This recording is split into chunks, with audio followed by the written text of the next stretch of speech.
નમસ્કાર દર્શક મિત્રો, સમાચાર સુપરફાસ્ટમાં તમારું સ્વાગત છે। આજના તાજા અને સૌથી મોટા સમાચાર જાણીએ તેની પહેલા ચેનલને સબસ્ક્રાઇબ કરી લેજો। ગેસ સિલિન્ડરનો ભાવ ઘટ્યો। કેન્દ્રએ કોમર્શિયલ ગેસ સિલિન્ડરના ભાવમાં ઘટાડો કર્યો છે। 1 કિલોગ્રામના સિલિન્ડરનો ભાવ 39 રૂપિયા ઘટાડવામાં આવ્યો છે। ગત 1 ડિસેમ્બરે તેના ભાવમાં 21 રૂપિયાનો વધારો કરાયો હતો। તે પહેલા 16 નવેમ્બરે 56 રૂપિયાનો ઘટાડો કરાયો હતો। ઘર વપરાશ માટે ઉપયોગમાં લેવાતા સિલિન્ડરમાં છેલ્લે 20 ઓગસ્ટ 2023ના રોજ 200 રૂપિયાનો ઘટાડો કરવામાં આવ્યો હતો। ઘરેલું ગેસના ભાવમાં ઘટાડો થવો જોઈએ કે નહીં તે કોમેન્ટ કરી જરૂર નથી। હવે બાળકો ભણશે ભગવદ્ ગીતા।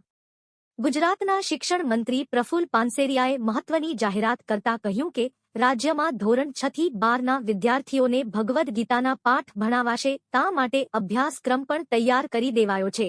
ગઈકાલે ગીતા જયંતિ નિમિત્તે પુસ્તકનું વિમોચન પણ કરવામાં આવ્યું હતું। ગીતાના સંસ્કૃત શ્લોક, ગુજરાતી ભાષાંતર, સચિત્ર પુસ્તક તૈયાર કરાયું છે। 2024ના નવા શૈક્ષણિક સત્રથી અભ્યાસક્રમમાં ભગવદ્ ગીતાના પાઠ સમાવાશે। હવે મફતમાં થશે સારવાર। 2024માં યોજાનારી લોકસભા ચૂંટણી પહેલા કેન્દ્ર સરકાર આયુષ્માન યોજના વિસ્તારવાનું વિચારી રહી છે। વિકસિત ભારત સંકલ્પ યાત્રા અંતર્ગત કેન્દ્ર સરકારે 1 કરોડ કરતાં પણ વધારે આયુષ્માન કાર્ડ કાઢ્યા છે। આયુષ્માન હેઠળ આવતી ભારત પ્રધાનમંત્રી જન આરોગ્ય યોજના જય માં દરેક કાર્ડધારકને 5 લાખની મફતમાં સારવાર થશે। આ યોજના હેઠળ દેશના કુલ 60 કરોડ લોકોને આવરી લેવાનો લક્ષ્યાંક છે। ભર શિયાળે દેવભૂમિ દ્વારકાના વાતાવરણમાં પલટો આવ્યો છે। જિલ્લાના ખંભાળિયા અને કલ્યાણપુર તાલુકામાં કમોસમી વરસાદ પડ્યો છે। શાકભાજી, જીરું, ચણા, ઘઉં સહિતના પાકોમાં નુકસાનની ભીતિને કારણે ખેડૂત આલમમાં ચિંતાનો માહોલ છે। એક તરફ રાજ્યમાં ઠંડીનો માહોલ જામી રહ્યો છે, જ્યારે આ તરફ કમોસમી વરસાદ પડતા બેવડી ઋતુનો અનુભવ લોકોને હાલ થઈ રહ્યો છે। કેટલાક આગાહીકારોએ કમોસમી વરસાદની આગાહી પણ કરી છે।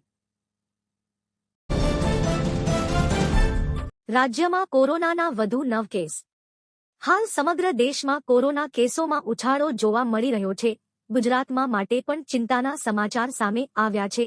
રાજ્યમાં આજે કોરોનાના વધુ 9 કેસો નોંધાયા છે। ગુજરાતમાં કોરોનાના કુલ એક્ટિવ કેસોની સંખ્યા 32 પર પહોંચી છે, જ્યારે ગઈકાલે ગુજરાતમાં કોરોનાના 6 કેસો નોંધાયા હતા। આજે બીજા દિવસે કોરોના કેસ વધવા બાબતે સમગ્ર દેશમાં ગુજરાત ચોથા નંબરે પહોંચ્યું છે। કોરોનાના 328 નવા કેસ। હાલ દેશમાં કોરોનાના કેસોમાં વધારો થઈ રહ્યો છે, ત્યારે દેશમાં કોરોનાના 328 નવા કેસ આવ્યા છે।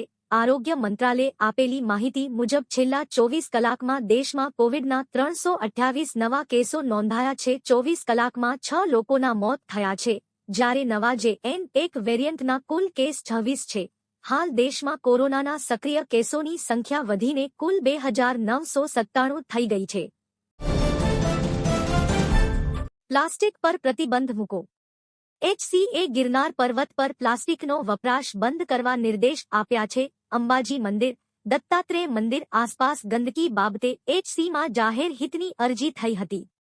એ કહ્યું કે માત્ર પ્રતિબંધ જ નહીં પરંતુ પ્લાસ્ટિકના ઉપયોગને અટકાવવા કડક પગલાં પણ રાજ્ય સરકાર, સ્થાનિક તંત્રએ લેવા પડશે। બંને દેવસ્થાનોએ અન્ય ગંદકી પણ દૂર કરવા કહ્યું છે। રાજ્યમાં ધાર્મિક સ્થાનો પર પ્લાસ્ટિકનો પ્રતિબંધ મૂકવો જોઈએ। કોમેન્ટમાં જણાવો। ડુંગળી બાદ હવે લસણના ભાવમાં વધારો। શિયાળાની ઋતુમાં ડુંગળી બાદ હવે લસણના ભાવમાં ભારે વધારો થયો છે। છેલ્લા કેટલાક સપ્તાહમાં દેશના છૂટક બજારમાં લસણની કિંમત 300 થી 400 રૂપિયા પ્રતિ કિલો સુધી પહોંચી ગઈ છે। જથ્થાબંધ બજારમાં તેની કિંમત 150 રૂપિયાથી 250 રૂપિયા પ્રતિ કિલો છે। આ વખતે ખરાબ હવામાનના કારણે લસણના પાકને ભારે નુકસાન થયું છે।